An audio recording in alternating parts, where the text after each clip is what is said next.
50 मिनिटांमध्ये बातम्यांचा आढावा. 25 मिनिटात 50 बातम्या पाहूयात.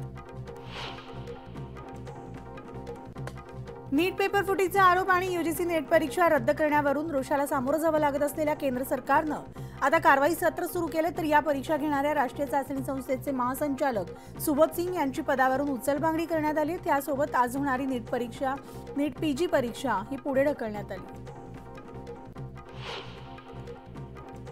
तर नीट पेपर फुटीचे धागेदोरे आता लातूरपर्यंत पोहोचलेत. लातूरमधल्या नांदेडच्या एटीएस पथकानं छापा टाकून जिल्हा परिषदेच्या 2 शिक्षकांना अटक सुद्धा केली आणि पेपर फुटी प्रकरणामध्ये या शिक्षकांचा सहभाग असल्याचा एटीएसला संशय आहे.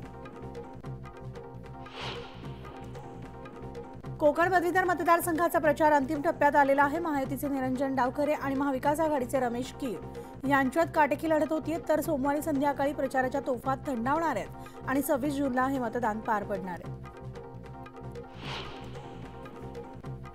माजी मंत्री लक्ष्मण ढोबळे यांचे पुत्र अभिजित ढोबळे हे मोहोळमध्ये विधानसभेच्या तयारीला लागले. तर अभिजित ढोबळे 141 गावांमधून मोहोळ बंधन परिक्रमा यात्रा काढणार आहेत. तर ते मतदारसंघातील नागरिकांच्या समस्या जाणून घेणार आहेत.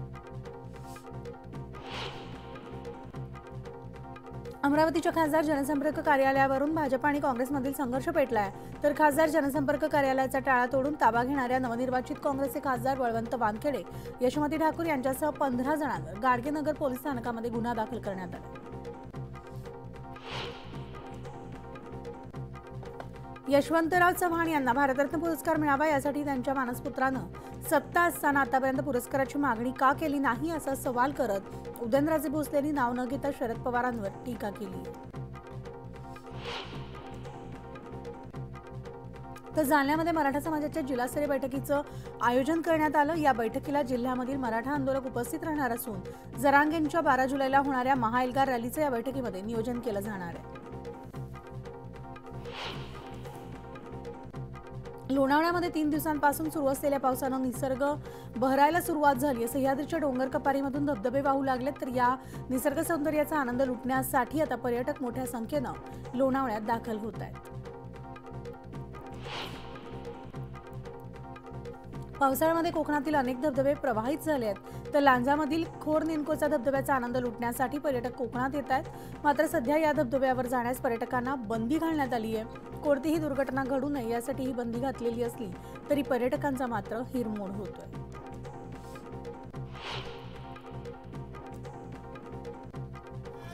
वाशिमच्या रिसोडमधील विदर्भातील अखेरचा मुक्काम आटपून संत गजानन महाराजांच्या पालखीचं आज पंढरपूरकडे प्रस्थान झालंय.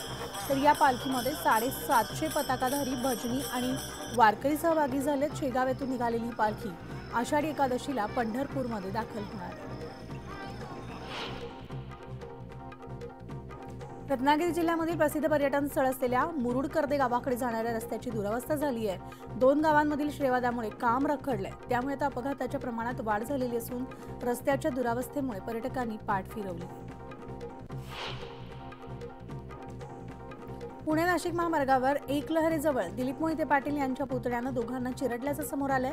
तर बाईक आणि कारच्या भीषण अपघातात एकाचा जागीच मृत्यू झालाय. आमदार दिलीप मोहिते पाटील यांच्या पुतण्यावर गुन्हा दाखल करण्यात आलाय.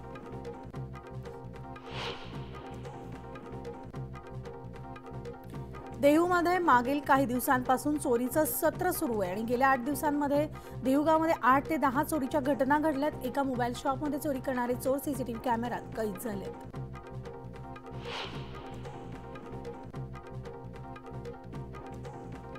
मुंबईसह राज्यभरामध्ये मान्सून सक्रिय झालाय. पुढील 4 दिवस दक्षिण कोकणासह राज्यामध्ये पावसाचा जोर आता वाढणार आहे.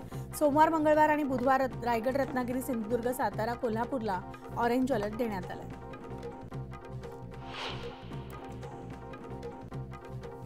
पर्यटकांचं आकर्षण असलेल्या आंबोलीचा मुख्य धबधबा हा प्रवाहित झालाय. त्यामुळे यावर्षीच्या वर्षा पर्यटनाला कोकणात सुरुवात झाली आहे. त्यामुळे आता आंबोली घाटावरील मनमोहक धबधब्याचा आनंद लुटण्यासाठी पर्यटकांची गर्दी होती.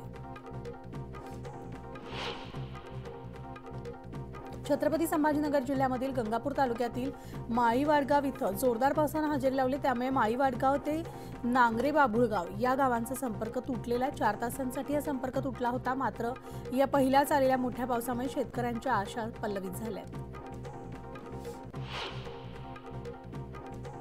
रत्नागिरी जिल्ह्यामधील मंडणगड सोनाळे घाट धोकादायक बनलाय. तर या घाटामध्ये दरड कोसळण्याचा धोका निर्माण झालाय। पावसाळ्याच्या सुरुवातीलाच घाटामधील दरडीचा भाग हा कोसळतोय आणि त्यामुळे पुढील 3 महिने घाटाची अवस्था बिकट होणार असल्याची भीती व्यक्त केली जाते।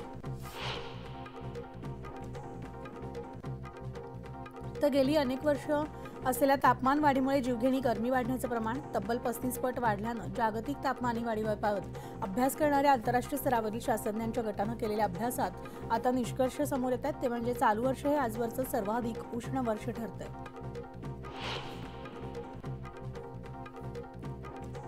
धाराशिव जिल्ह्यामध्ये चांगला पाऊस झाल्यामुळे शेतकरी पेरणीच्या कामात व्यस्त आहेत। तर जिल्ह्यात खरीप हंगामामधील 50% पेरणी पूर्ण झाली आहे आणि यंदा उडीदच्या क्षेत्रात वाढ झाली आहे। तर आतापर्यंत 2.5 लाख हेक्टर क्षेत्रावरील पेरणी झाली असल्याची माहिती जिल्हा कृषी अधीक्षकांनी दिली आहे। सिंधुदुर्गामध्ये पावसाचा जोर नसला तरीही समुद्र मात्र खवळलेला आहे आणि त्यामुळे खोल समुद्रात केली जाणारी मासेमारी ही पूर्णपणे बंद आहे। त्यामुळे आता खाडीतील मासेमारीला जोर आलाय। तर बाजारामध्ये खाडीमधील माशांना मोठ्या प्रमाणात मागणी आहे।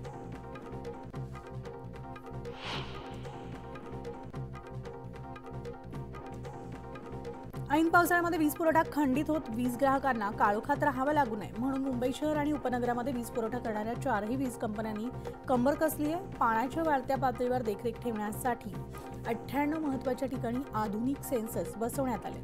त्यामुळे आता पूरस्थितीची पूर्वसूचना मिळेल आणि वेगानं उपाययोजना करता येतील असा दावा वीज कंपन्यांनी केलाय।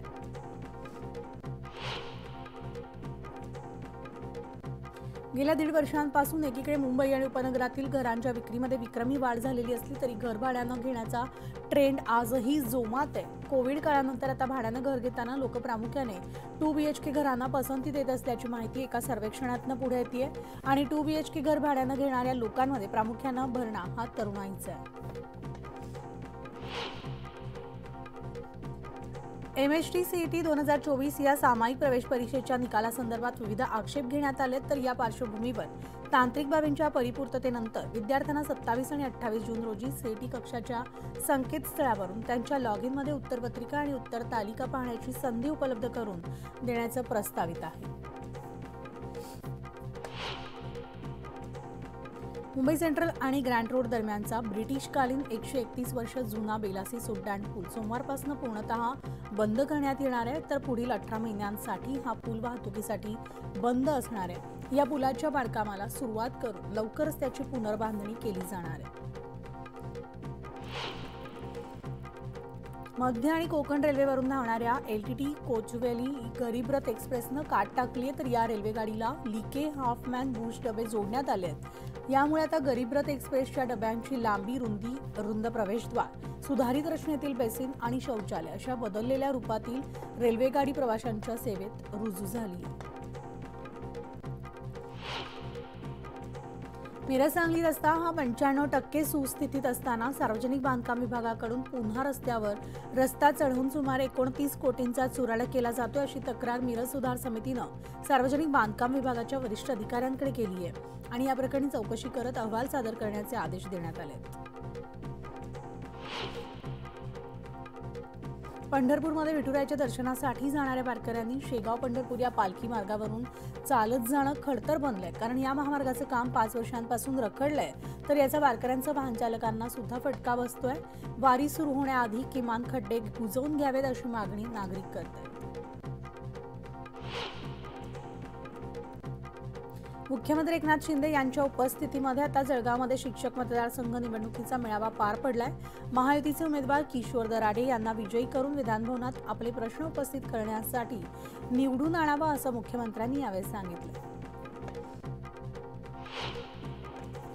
तर 2 वर्षांमध्ये मुख्यमंत्री एकनाथ शिंदे हे 11 वेळेस जळगाव जिल्ह्यात आलेत असं मुख्यमंत्री जळगाव जिल्ह्यामध्ये पहिल्यांदाच 11 वेळेस आले असतील याचा आम्हाला अभिमान आहे असं वक्तव्य मंत्री गुलाबराव पाटील यांनी केलं आणि पहाटे 4 वाजता बैठक घेणारा मुख्यमंत्री याआधी महाराष्ट्रात पाहिलेला नाही असं म्हणत त्यांनी शिंदेंचं कौतुक केलं।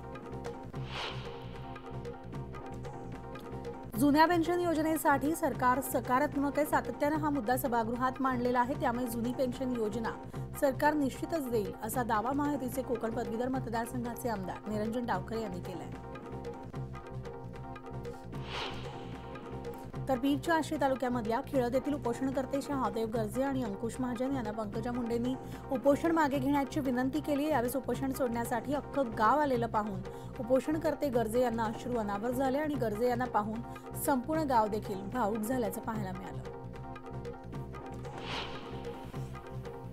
जलसंधारण अधिकारी गट ब संवर्गातील 670 पदांसाठीची फेरपरीक्षा जुलै महिन्यात होणार आहे. अमरावतीच्या परीक्षा केंद्रावरील गैरप्रकारानंतर ही परीक्षा रद्द करण्यात आली होती. तर आता 14, 15, 16 जुलै रोजी फेरपरीक्षा घेतली जाणार असल्याची माहिती मृद आणि जलसंधारण मंत्री संजय राठोड यांनी दिली आहे. शहरातील शाळांमध्ये शिक्षण घेणाऱ्या विद्यार्थ्यांचं पूर्ण शुल्क भरल्याशिवाय टीसी देण्यास टाळाटाळ करण्याच्या घटनांमध्ये वाढ होती. त्यामुळे विद्यार्थ्यांना पुढील शिक्षण घेण्यास अडथळा निर्माण होतोय आणि त्यामुळे टीसी नाकारणाऱ्या शाळांवर आता पालिकेच्या विभागाकडून शिक्षण विभागाकडून कारवाई होती. ऑइल मिलमध्ये 26,000 किलो क्रूड ऑइलची अफरातफर करणाऱ्या टोळीचा पर्दाफाश करण्यात रावणवाडी पोलिसांना यश आलंय. तर या प्रकरणी रावणवाडी पोलिसांनी 7 आरोपींना गुजरातीतून अटक सुद्धा केली आहे. या प्रकरणी आरोपींकडून 51 लाखाचा माल जप्त करण्यात आलाय.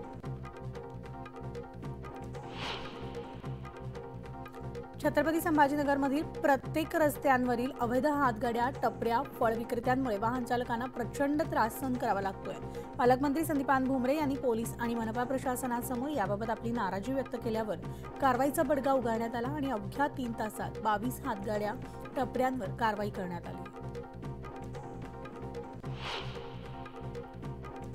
देवरी शहरामधून महामार्गावर येताना वाहन चालकाच्या दुर्लक्षामुळे त्या दुचाकीस्वाराला मागून धडक देण्यात आली आहे. या धडकेमध्ये दुचाकीस्वार गंभीर जखमी झालाय आणि ही सगळी घटना सीसीटीव्ही कॅमेरामध्ये कैद झाली आहे. विराट कोहलीनं विश्वचषकामध्ये 3000 धावा पूर्ण करण्याचा विक्रम केलाय. तर बांगलादेश विरोधी विराट कोहलीनं या रेकॉर्डवर शिक्कामोर्तब केलेला असून विश्वचषकामध्ये 3000 धावा करणारा विराट कोहली पहिला फलंदाज ठरलाय. तर भारत आणि अमेरिका यांच्यामध्ये एक महत्त्वपूर्ण संरक्षण करार होणार आहे. या अंतर्गत अमेरिका भारताला 50 स्ट्रायकर रणगाडे पुरवणार आहे. हा करार झाल्यास चीनला शह देण्यासाठी भारताची ताकद वाढेल आणि या रणगाड्यांचं तंत्रज्ञान कॅनडा आणि अमेरिका या देशांनी संयुक्तरित्या विकसित केलंय.